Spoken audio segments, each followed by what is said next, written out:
Zubair Ali.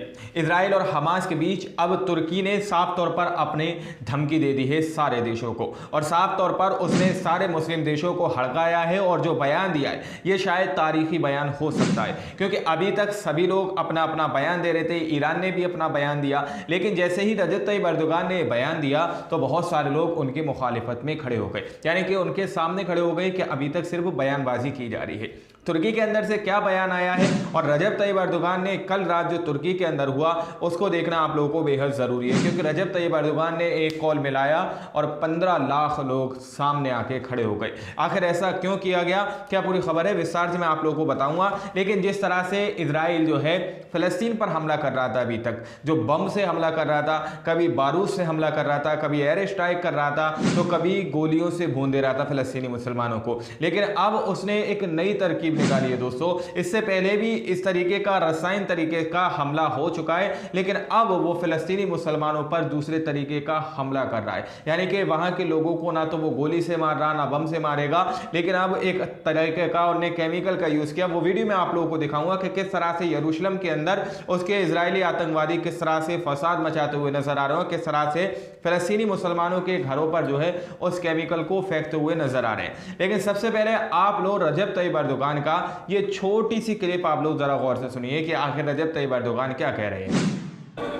Dün Ukrayna Rusya savaşında katledilen siviller için timsah gözyaşları dökenler bugün binlerce masum çocuğun ölümünü sessizce seyrediyor. दोस्तों आप लोगों ने यहाँ पर रजब तैयब एर्दोगान की ये वीडियो देखी, शायद बहुत सारे लोगों के समझ में आई होगी, बहुत सारे लोगों के समझ में नहीं आई होगी।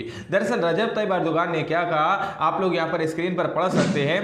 एर्दोगान ने पश्चिम देशों को चेतावनी दी, हे पश्चिम, मैं तुम्हें बोल रहा हूं कि आप क्रुसेडर संघर्ष फिर से शुरू करना चाहते हैं। तुर्की मरा नहीं है, वह मजबूती से खड़ा है। आपको पता होना चाहिए कि हम मध्य पूर्व में वैसे ही मौजूद हैं जैसे हम लीबिया और कराबाख में थे। दोस्तों शायद आप लोगों को पता होगा कि लीबिया और कराबाख के अंदर भी यहाँ पर तुर्की की बहुत अहम भूमिका थी, लेकिन जैसे ही ये बयान सामने निकल कर आया, तुर्की के रजब तैयब एर्दोगान ने ये बयान दिया कि हम अभी मरे नहीं हैं, हम जिंदा हैं, तो हम खड़े हैं। इस तरह की बात रजब तैयब एर्दोगान की तरफ से कही गई, तो बहुत सारे लोगों ने इनको आड़े हाथ ले लिए। इंडिया के अंदर बहुत सारे मुसलमानों ने इनको हाथों हाथ ले लिया और उन्होंने अपनी अपनी प्रतिक्रियाएं यहाँ पर देते हुए बात कही है, आप लोग पढ़ सकते हैं। जावेद खान ने रिप्लाई किया, इनसे कह दो अब बैठ जाएं, क्योंकि बहुत दिनों से ये खड़े हैं, अब थक गए होंगे। वहीं पर नदीम चौधरी ने भी लिखा, अब इसकी और बाकी अरब की बकचोदी में बिल्कुल भी दिलचस्पी नहीं है। ये साहब खड़े बैठे और लेटे रह सकते हैं और बकचोदी कर सकते हैं, इसके अलावा ये कुछ भी नहीं कर सकते।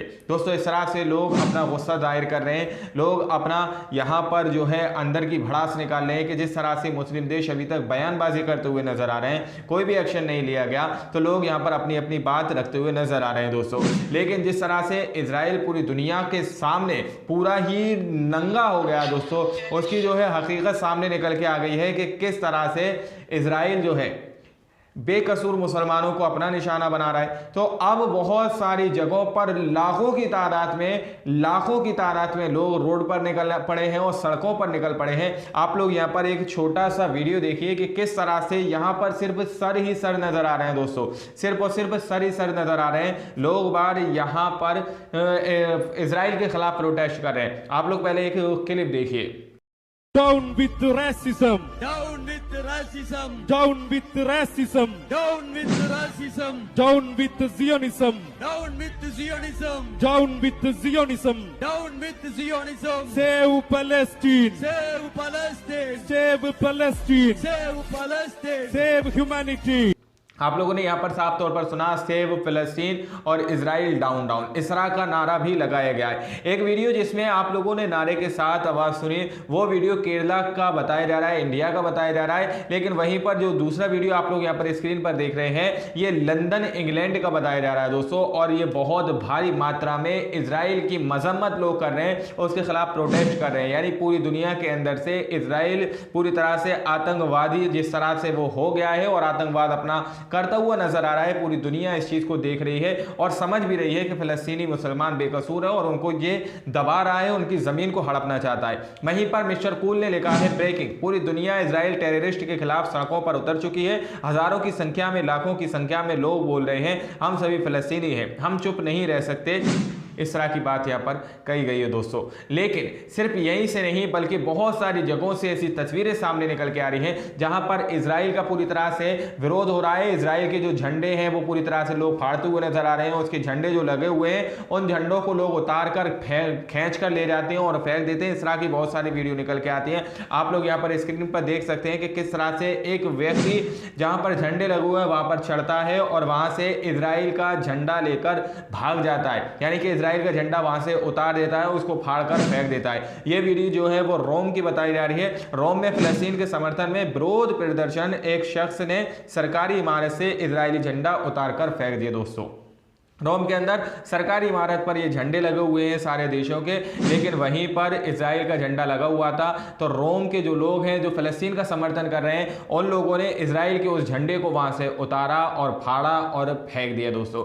लेकिन सबसे बड़ी खबर ये कि कल रात को तुर्की के अंदर क्या हुआ, जहां पर एक कॉल पर लाखों लोगों की संख्या वहां पर इकट्ठी हो गई। आखिर वहां पर रजब तैयब एर्दोगान ने ऐसा क्यों किया, तो आप लोग यहां पर स्क्रीन पर पढ़ सकते हैं कि तुर्की के राष्ट्रपति एर्दोगान की कॉल पर कल लाखों ने इस्तांबुल में फिलिस्तीन का समर्थन करने के लिए रैली में शिरकत की। इस मौका पर एर्दोगान ने यह ऐतिहासिक जुमला भी कहा, अमेरिका न्यूट्रल रहे तो सिर्फ 3 दिनों में इजराइल को मिटा दिया जाएगा। अमेरिका और यूरोप के देश अगर हिलाल और सलीब के दरमियान एक बार फिर जंग चाहते हैं, उनको याद रखना चाहिए कि मुसलमान अभी जिंदा हैं, लेकिन हम अमन चाहते हैं दोस्तों।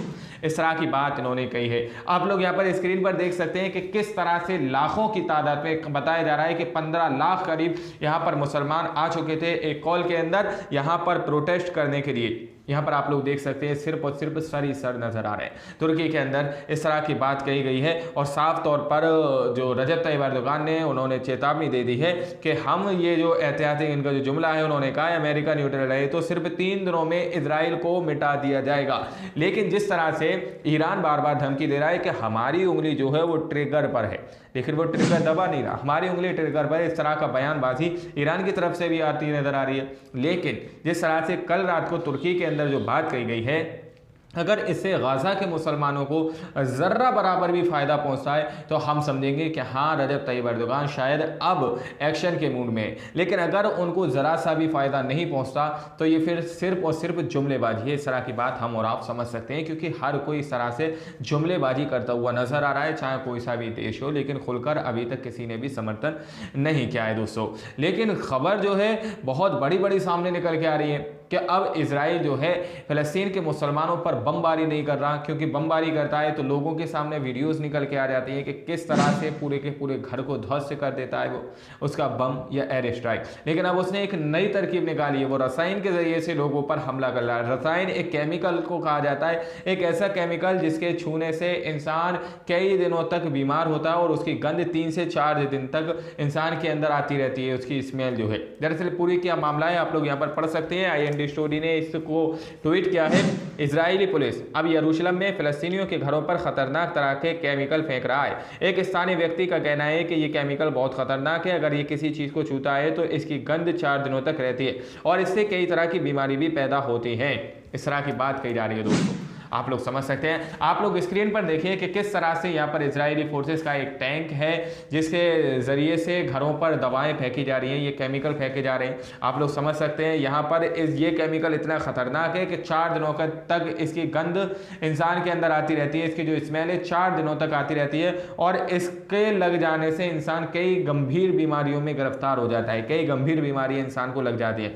अब इस तरह से यहाँ पर यह हमला करने लगा है। अब आप लोग समझ सकते हैं कि गाज़ा के अंदर और फ़लस्तीन के अंदर चिकित्सा मौजूद नहीं है, सामान वहाँ पर मौजूद नहीं है। अब लोग बीमार होंगे तो वो लोग कहाँ जाएंगे अपने इलाज के लिए। लेकिन इजराइल जिस तरह की बर्बरता कर रहा है उसके खिलाफ पूरी दुनिया के अंदर तरह तरह के प्रोटेस्ट किए जा रहे हैं, जगह जगह से वीडियो सामने निकल के आ रही हैं कि किस तरह से लोग उसकी मजम्मत कर रहे हैं, उसके खिलाफ खड़े हुए हैं। आज की रिपोर्ट में इतना ही। बाकी आप लोग क्या सोचते हैं, क्या समझते हैं, क्या रजब तैयब एर्दोगान एक्शन लेंगे या नहीं लेंगे कि उनके इस तरह से लाखों की तादाद में लोगों को इकट्ठा करना फ़लस्तीन के मुसलमानों के लिए किसी भी तरह से फ़ायदा पहुँचा पहुंचा सकता है या नहीं। बाकी आप लोग क्या सोचते हैं अपनी राय कमेंट सेक्शन में हमें जरूर दीजिएगा। मिलते हैं अगली वीडियो में, जब तक के लिए अपना ख्याल रखिएगा।